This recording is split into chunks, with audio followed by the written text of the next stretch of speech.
Cześć, tutaj Przemek, super, że tu jesteś.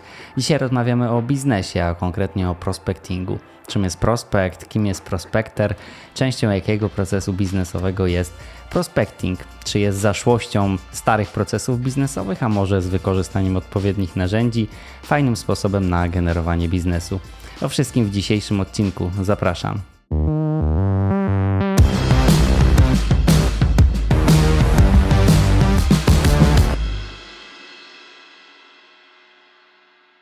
Prospecting występuje w procesach sprzedaży i rozwoju biznesu. Najczęściej będziemy o nim słyszeć w kontekście outboundu, outreachu, czyli tych działań biznesowych takich bardzo aktywnych, tam gdzie to my wychodzimy do naszego potencjalnego klienta, jednak jak najbardziej w inboundzie również będzie występował. Mamy więc opracowaną strategię, wybrane rynki docelowe, dopracowany offering, mamy narysowaną personę idealnego klienta, wybraliśmy już, jak będziemy chcieli docierać na rynek. No i na poziomie właśnie taktyk i operacji pojawia się pojęcie prospectingu. A w zależności od tego, czy działamy outboundowo, czy inboundowo, to element prospectingu pojawi się w procesie sprzedaży, rozwoju biznesu w różnych miejscach. W przypadku outboundu to będzie sam początek procesu, w przypadku inboundu nieco dalej. Prospecting możemy podzielić na dwa główne podprocesy. Pierwsza część to jest identyfikacja potencjalnego klienta, czyli identyfikacja osoby, która może stać się naszym leadem. Lead to jest taki trop, to jest osoba, to jest podmiot, który może być potencjalnie zainteresowany usługami naszej firmy, dlatego że na przykład profil działalności tego potencjalnego klienta odpowiada profilowi naszego idealnego klienta. Mamy tutaj określone konkretne parametry, które musi spełniać dana osoba, aby stać się dla nas leadem, a później prospektem, czyli tak zwanym ciepłym leadem. To może być kraj, to może być język, jakim ta osoba mówi, wielkość firmy, profil działalności firmy, branża, stanowisko, jakie ta osoba zajmuje. Tych parametrów jest bardzo dużo i są różne dla różnych firm. W różny sposób się po prostu tworzy taki zestaw parametrów. I drugą częścią działań w prospectingu jest lead nurturing. Tutaj zdaje się nie ma jeszcze polskiego odpowiednika, ale chodzi o proces opieki nad leadem, chodzi o proces tak zwanego wygrzewania leada, czyli kontaktu z tą osobą w zorganizowany sposób, który ma na celu zachęcenie ją czy zainteresowanie ofertą naszej firmy. W przypadku procesu outboundu ta pierwsza część, ten podproces prospectingu, czyli identyfikacja, będzie się odbywać na właśnie powstającej bazie danych, na właśnie powstającym zestawieniu osób, które potencjalnie mogą być zainteresowane ofertą naszej firmy, czyli prospecting występuje tutaj na samym początku procesu.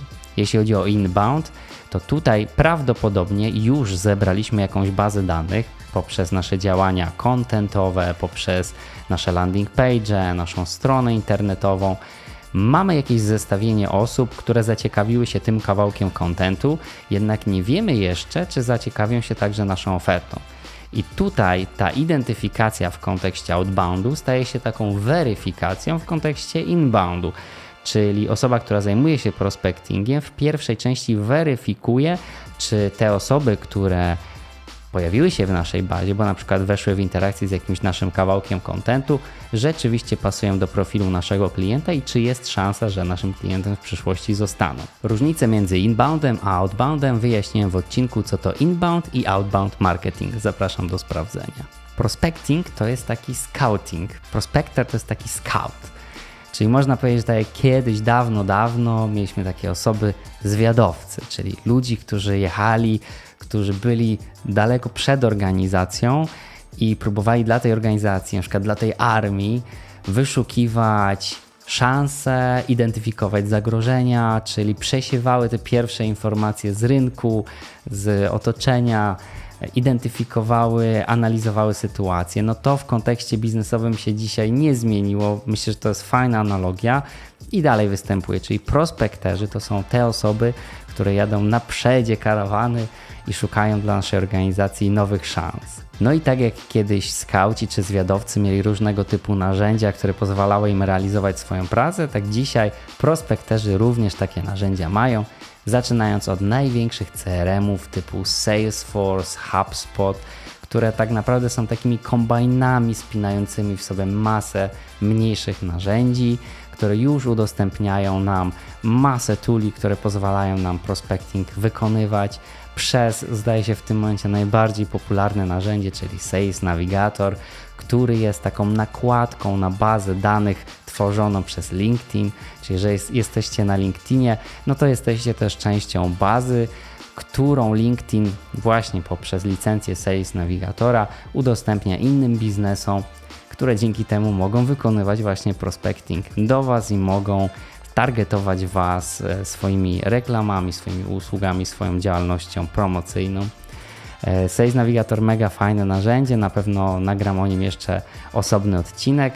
Później mamy wtyczki typu LeadJet, które spinają nam właśnie tą pierwszą grupę tooli, czyli duże CRM-y z Sales Navigatorem. Później mamy narzędzia, które pozwalają nam pozyskiwać więcej informacji kontaktowych dookoła osób, z którymi chcemy się kontaktować, którymi chcemy się opiekować, leadów, które chcemy wygrzewać. Dla przykładu Seamless AI, Hunter.io czy Lusha to są takie toole, które jak już mamy zidentyfikowaną osobę, no to one zbierają nam dookoła tej osoby, screenując różne strony internetowe, media społecznościowe, dodatkowe dane takie jak adresy mailowe czy numery telefonów.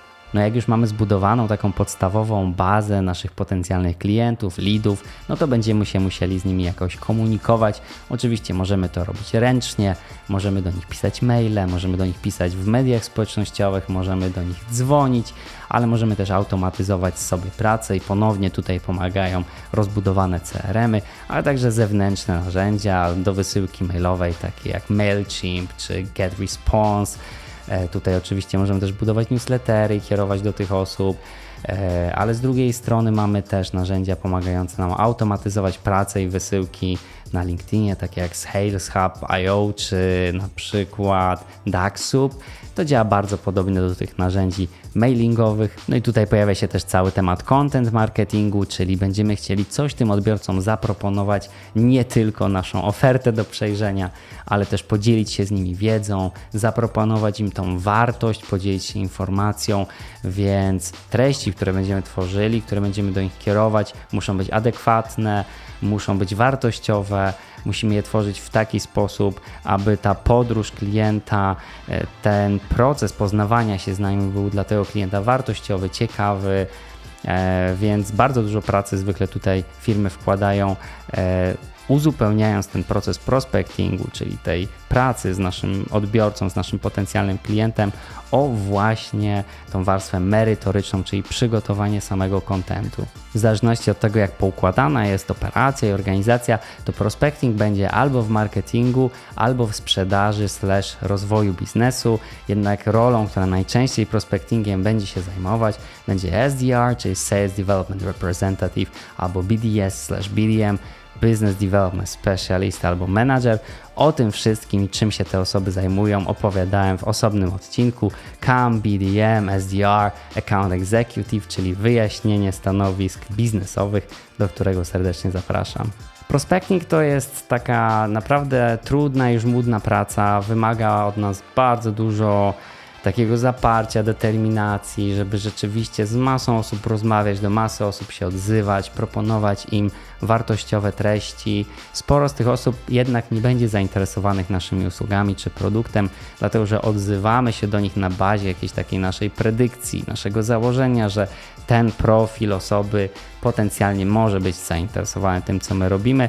No jednak nie jest to taki proces, w którym to klient sam decyduje, że się do nas odzywa i sam pisze do nas: hej, jestem wami zainteresowany. To tutaj mamy proces inboundowy. W przypadku outboundu i prospectingu, który właśnie najczęściej w outboundzie będzie występował, no to jednak jest tutaj jakaś statystyka i sporo osób jednak powie nam nie, więc jest to trudna praca, natomiast nadal w dzisiejszych czasach, wbrew temu, co mogłoby się wydawać, czyli że nie lubimy, jak ktoś nam proponuje jakieś usługi czy produkt, nie lubimy, jak ktoś do nas dzwoni, nie lubimy telemarketingu, no to w przypadku usług profesjonalnych, w przypadku świata B2B, nadal tego typu działania sprawdzają się świetnie, szczególnie jeżeli są robione w mądry sposób, jeżeli są poparte dobrze zebranymi informacjami, danymi odnośnie naszych potencjalnych klientów, jeżeli treści, które dla nich przygotowujemy, są wartościowe, są ciekawe, często zahaczają o rozrywkę, bo jeżeli w fajny sposób się do nich po prostu odzywamy, to znowu zwiększamy swoją szansę na to, że będą chcieli z nami porozmawiać. HubSpot przeprowadził niedawno bardzo fajne badanie i wyszło im, że właśnie w świecie biznesu 71% osób z grupy badanej odpowiedziało, że najchętniej kupią usługi od jakiejś firmy, jeśli ta firma do nich się aktywnie odezwie. To wszystko na dziś. Jeśli podobał Ci się ten odcinek, zasubskrybuj i do następnego. Cześć! Wesoła anegdota. Dzisiaj najbardziej popularnym narzędziem prospectingowym jest właśnie Sales Navigator, czyli nakładka na największą na świecie bazę biznesową, czyli LinkedIn. Ja na LinkedInie, z racji tego, że jestem tam oznaczony jako osoba na wysokim stanowisku w konkretnej organizacji, jestem na liście prospectingowej masy innych firm, które chcą mi coś zaoferować, więc ja codziennie dostaję na LinkedInie przynajmniej kilka wiadomości reklamowych, właśnie takich prospectingowych, gdzie ktoś zaprasza mnie na spotkanie. No i de facto robione jest to zwykle w bardzo podobny sposób, dlatego że większość z tych firm korzysta z automatyzacji, więc już nie zagłębia się tutaj dalej, nie próbuje zrobić treści, które są takie hiperpersonalizowane i rzeczywiście nakierowane konkretnie na mnie, tylko na grupę po jakichś parametrach, w której ja się znajduję. Więc ten komunikat jest zwykle bardzo szeroki i ja mimo, że dostaję tych wiadomości bardzo dużo i prawdopodobnie rzeczywiście mógłbym skorzystać z oferty którejś z tych firm, to tych wiadomości praktycznie nigdy nie czytam, od razu oznaczam je jako przeczytane, nie chcę ich widzieć, no bo właśnie firmy, które działają w ten sposób, psują rynek, więc prospecting może być fantastycznym narzędziem, jeśli zrobiony mądrze, jeśli zrobiony w taki sposób, że jest dedykowany dla tej konkretnej osoby. Jednak istnieje na świecie taki precedens, że masa firm wierzy w to, że skala zrobi robotę, więc wolą postawić na ilość, a nie na jakość.